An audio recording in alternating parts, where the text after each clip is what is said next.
The first idea is as you go through the parsha to understand that so much of this parsha is about creating our just society, how we live, how we treat others, how we treat ourselves. And all of that is said at Har Sinai.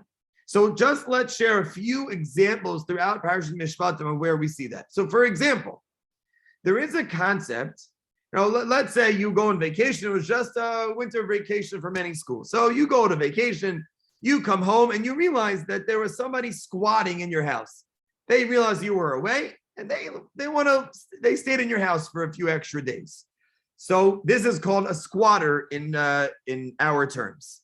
So there is a concept called zenene v'zelo chaser, meaning the guy sat in my house. He didn't use didn't use the heat. He just sat in my house.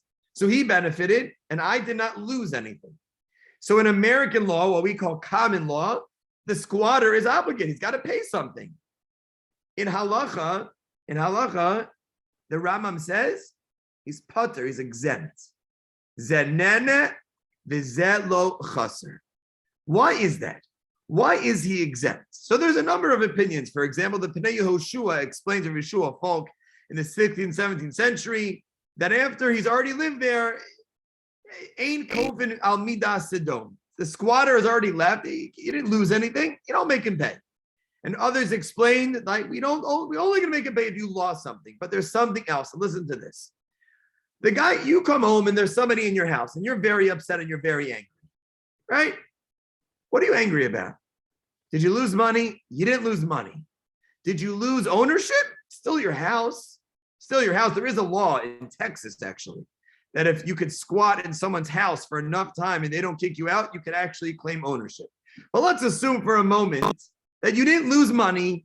You kicked the guy out. You didn't lose the house. So what? So what are you fighting for? What are you upset about? What you're upset about is, it's mine. It's mine. This is my house. So the Torah says, you know what?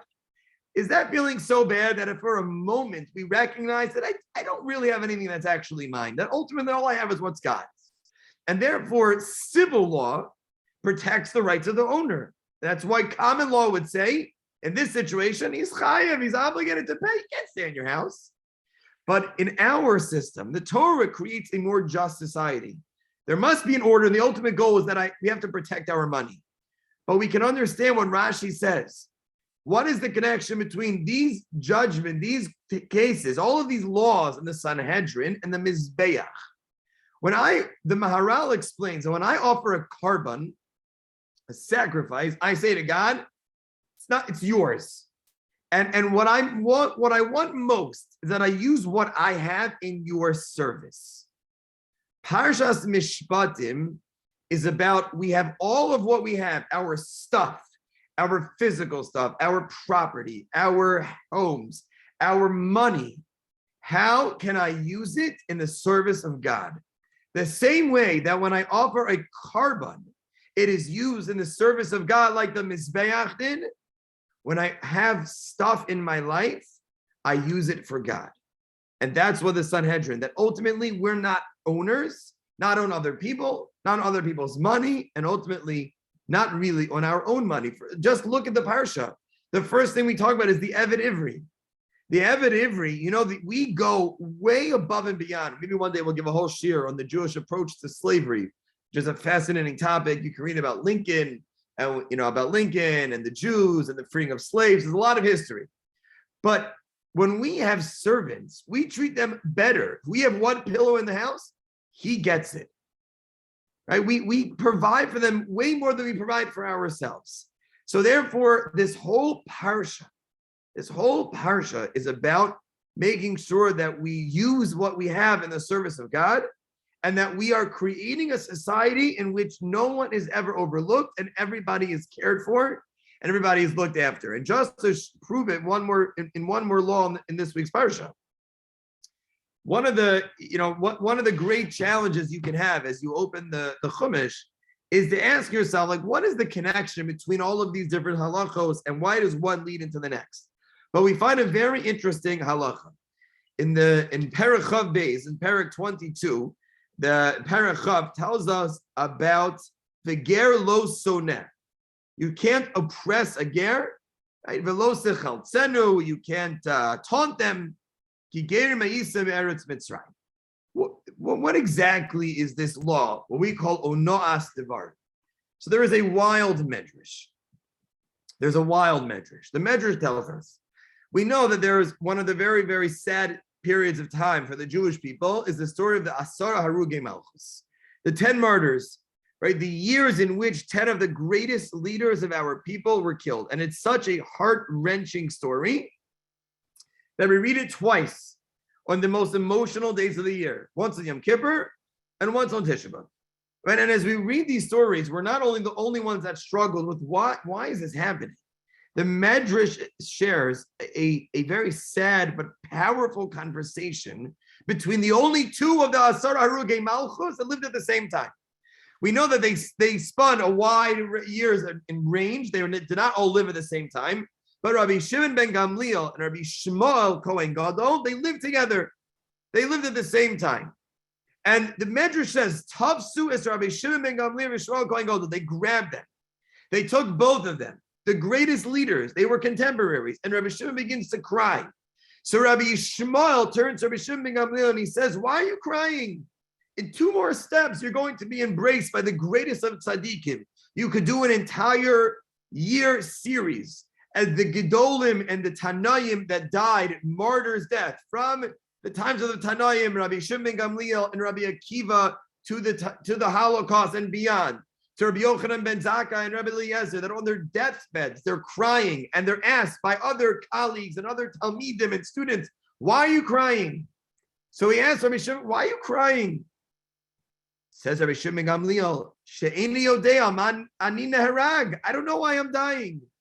Rabbi Shimon ben Gamliel was struggling with the same question we have when we sit on the floor on Tisha B'Av, or when we read it in Musaf on Yom Kippur. Why?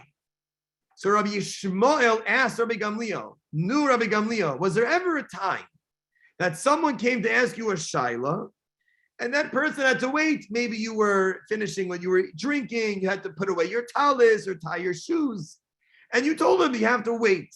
After all, the pasuk says in this week's Parsha, we just said, Ger lo chaltzenu, you can't, lo sona, you can't oppress or cause pain to others. When Rabbi Shimon ben Gamliel heard this response of Rabbi Yishmael, he says, Nichametani, nichamtani. I'm consoled. I can now go to my death, understanding why I died. What exactly is he referring to? There is a halacha called onoas devarim. That is the pasuk we just mentioned. Hurting someone with words, oppressing a stranger, insulting somebody is a harsh punishment. And Rabbi Shimon ben Gamliel was a tzaddik, and he should have lived to a higher standard. But what are we talking about?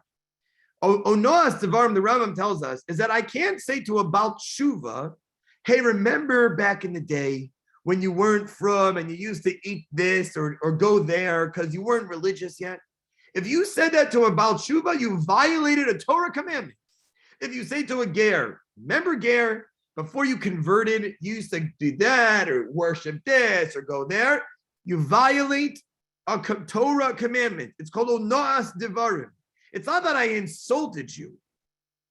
Onoas devarim is that I took advantage of you. If I say to a Baal Tshuva, hey, remember Baal Tshuva when you used to eat pork? What's he supposed to say? I don't remember. He's vulnerable and I took advantage of him. If I talk to a ger about their life before they convert, what are they supposed to say? Onoas devarim is when I took advantage of them. And that's why the Torah gives specifically about a ger.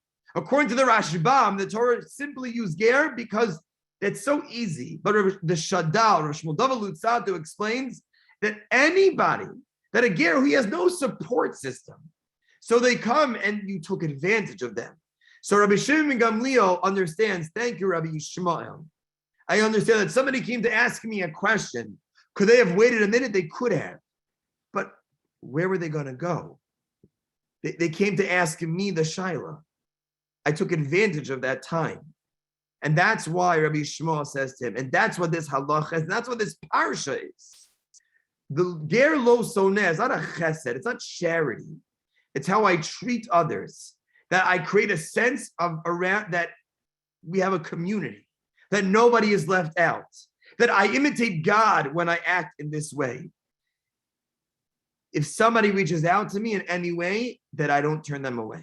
And that's what Parsha's big idea, we're still in big idea number one, is that this whole Parsha is about creating a society that is not simply enough that I have Parshas Yisro about the connection and the fireworks and the Aish and the mountain, but that the people around me, that my family and my community and every single person involved is looked after and is cared for.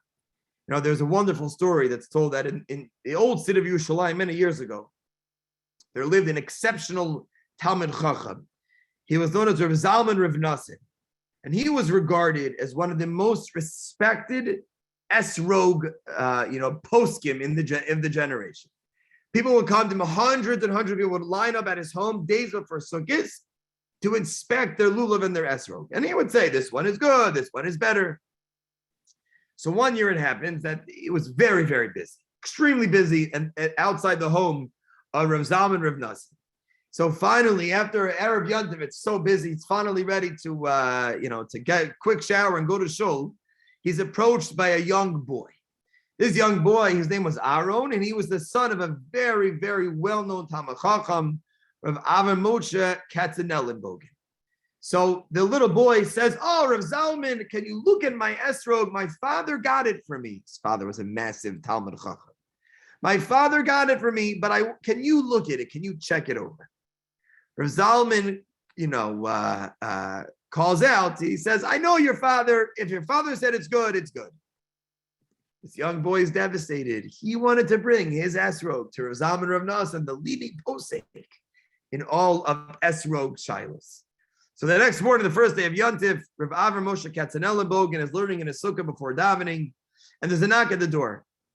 And sure enough, the knock is by this great posek, this great esrog leader of Zalman Rav Nassim. And he says, "Is your son Aaron up yet? I have to talk to him." So they wake him up, and he says, "I came here to see your esrog."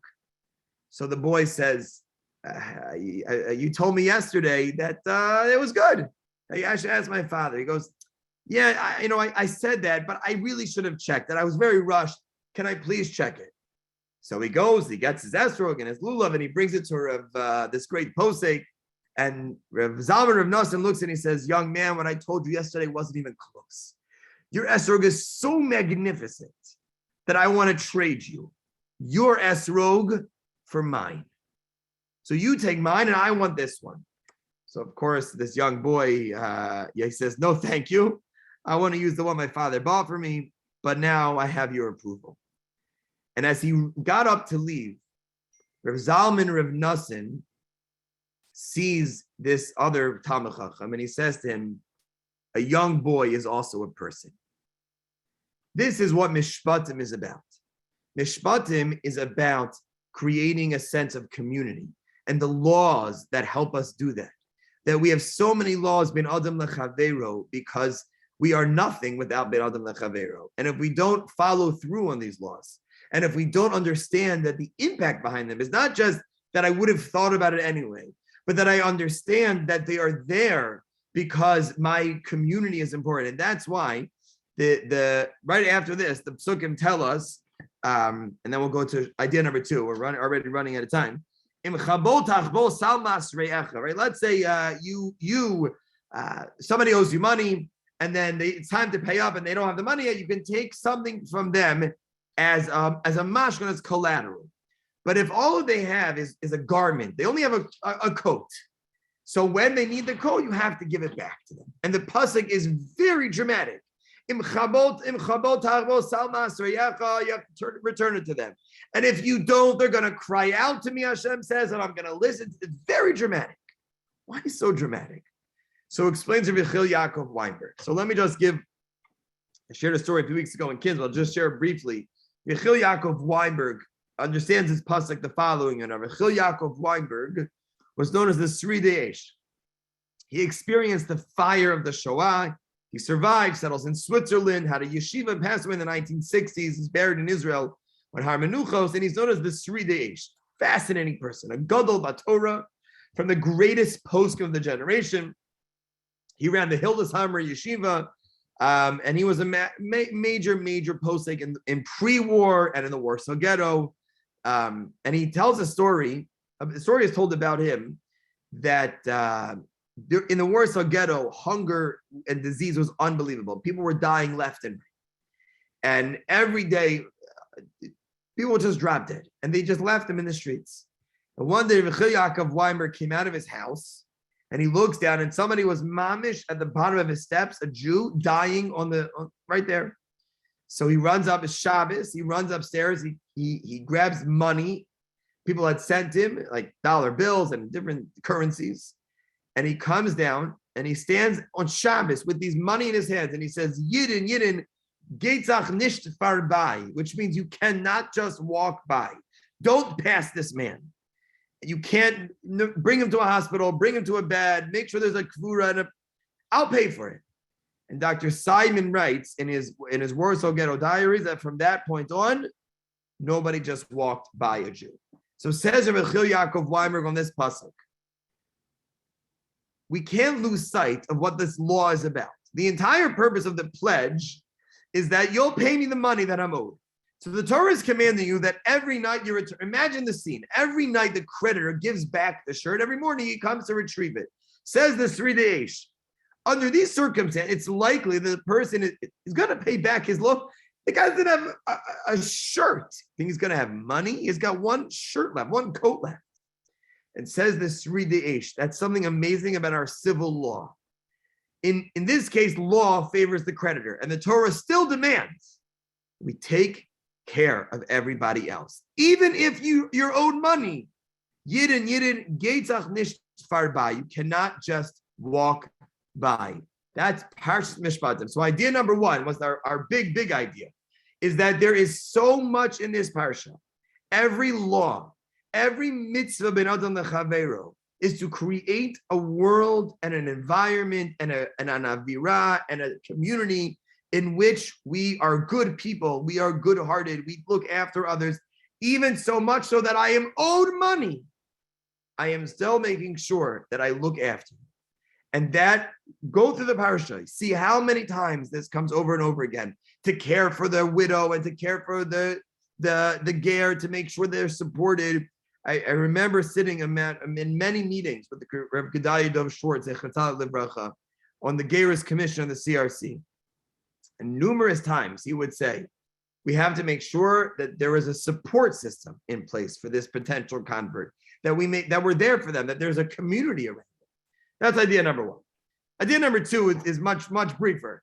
And that is just the idea, because we live in a world of media and what's true and not true.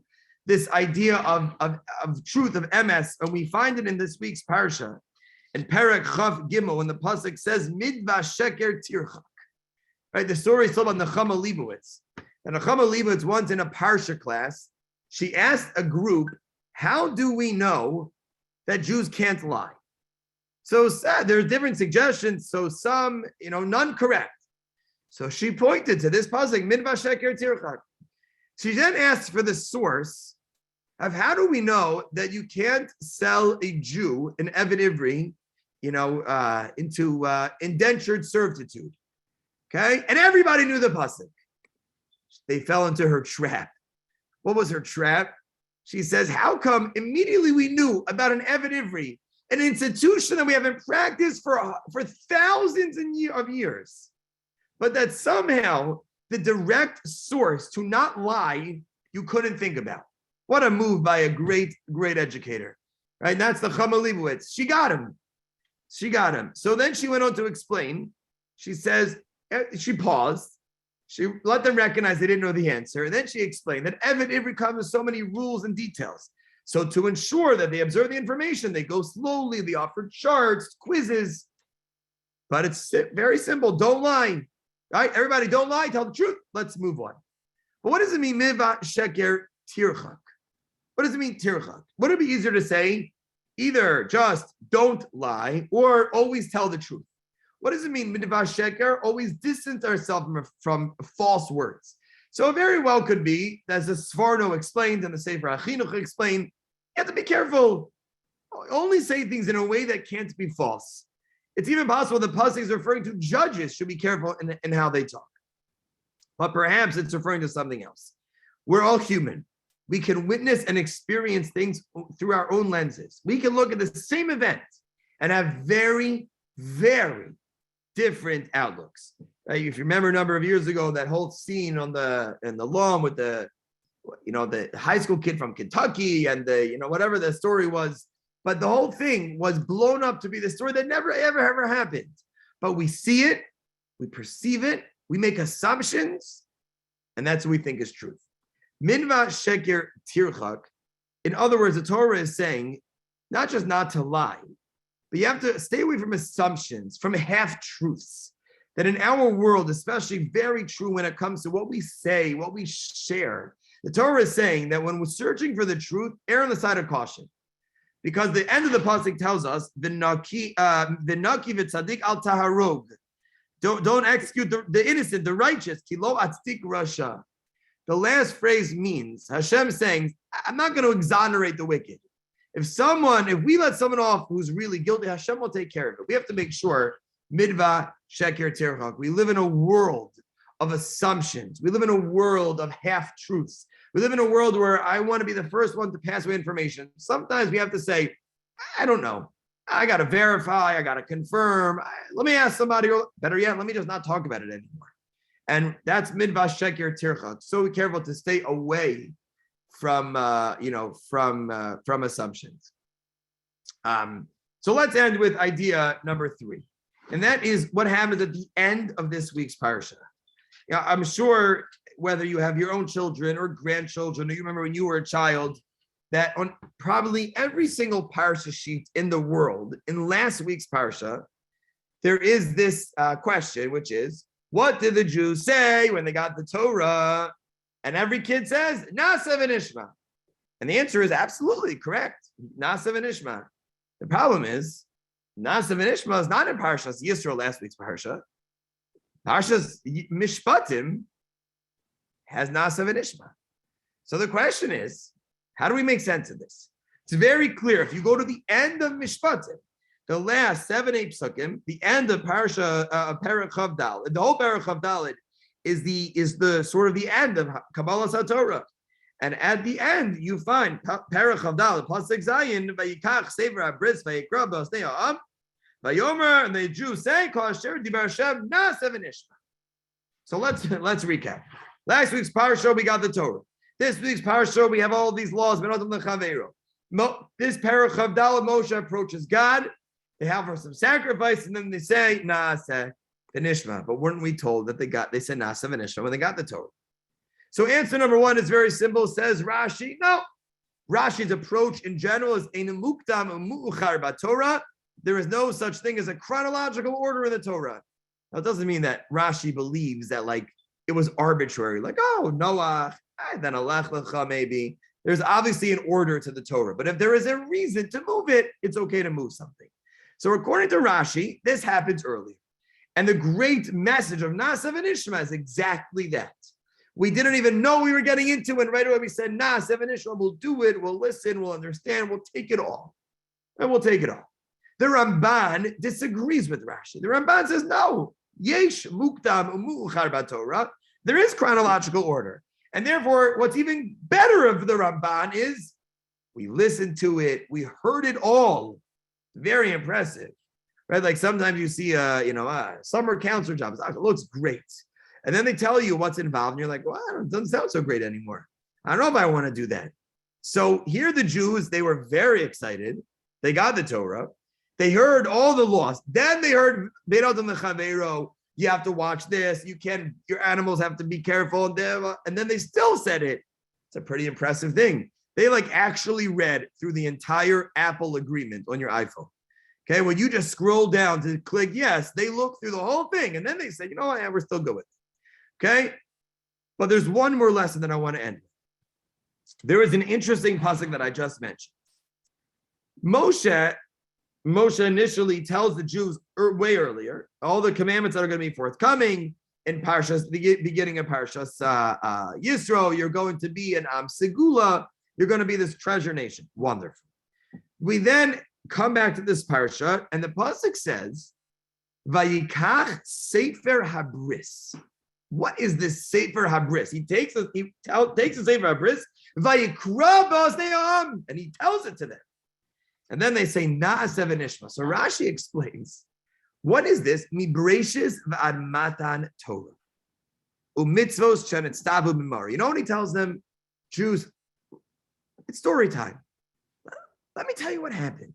Let me tell you Bereshis. Let me tell you what happened in the end of Bereshis and the beginning of it's amazing stories. Avram, Yitzchak, Yaakov, Sarah, Rachel, Leah, the Shvatim. Let me tell you. Meaning, until this point, everything was about Naaseh. Meaning they heard about believing in God, Naaseh. Shabbos, Naaseh. Kibbut of Aim, Naaseh. Lending money, society, watching how my animal, Naaseh. But when Moshe tells them that they have a history, that there is a familial feel, then it becomes a nishma. It becomes a nishma. It becomes not just what I do, but who I am. It's part of my family. It's part of my history. It's probably because after they heard all of the Naases, they're like, we're going to be very alone. It's going to feel very different to be a Jew. There's so many laws that are going to make us feel different than the rest of society. There are so many parts of these mitzvos and these halachos that won't allow us to ever fully be enmeshed and embedded and integrated into a larger society. We know it all the time. You're at a business lunch and you can't eat anything. You feel different. You're at the airport and you're davening Shmon Esrei, wearing your tefillin. You feel different. You got to explain to your coworkers what Shemini Atzeres is after you took off 18 days already. You feel different. You feel alone. And therefore, HaKadosh Baruch Hu comes in and says, read in the Sefer Habris. Let them feel the comfort that our lives don't begin and end with Naaseh, but there is a nishma to that. That when you feel lonely and isolated, take comfort in the fact that thousands have come before, millions have come before us and are motivated that future generations will follow in our paths. And I just want to end with a story. Rabbi Soloveitchik once shared a very personal perspective on himself. He says that when he says, what's the secret to mispar hadoros, to the combining, uniting of many, many generations. And he said, when I would walk in, me, Rabbi Soloveitchik, would walk into a room, I would feel very old. How would I communicate? He said, I'll read you what he says. How I've been a teacher for many years.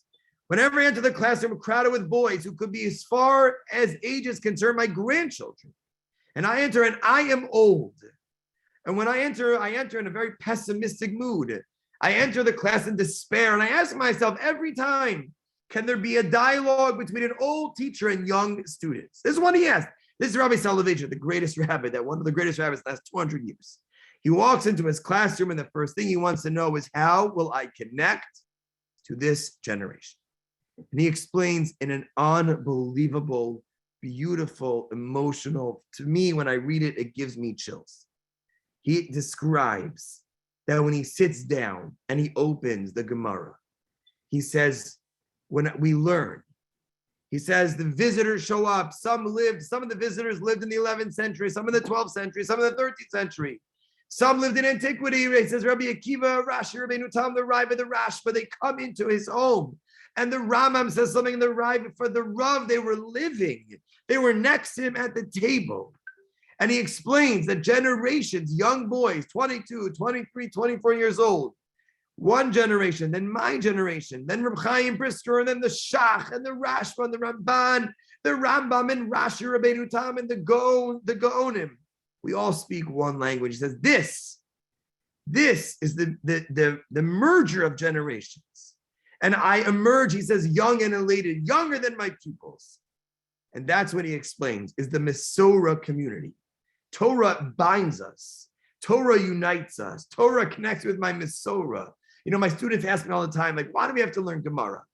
Because when I learn Gemara, I'm not just learning the details. I'm learning who I am. I'm learning my Mesorah. I'm learning my history. And this is the Parsha of Mishpatim.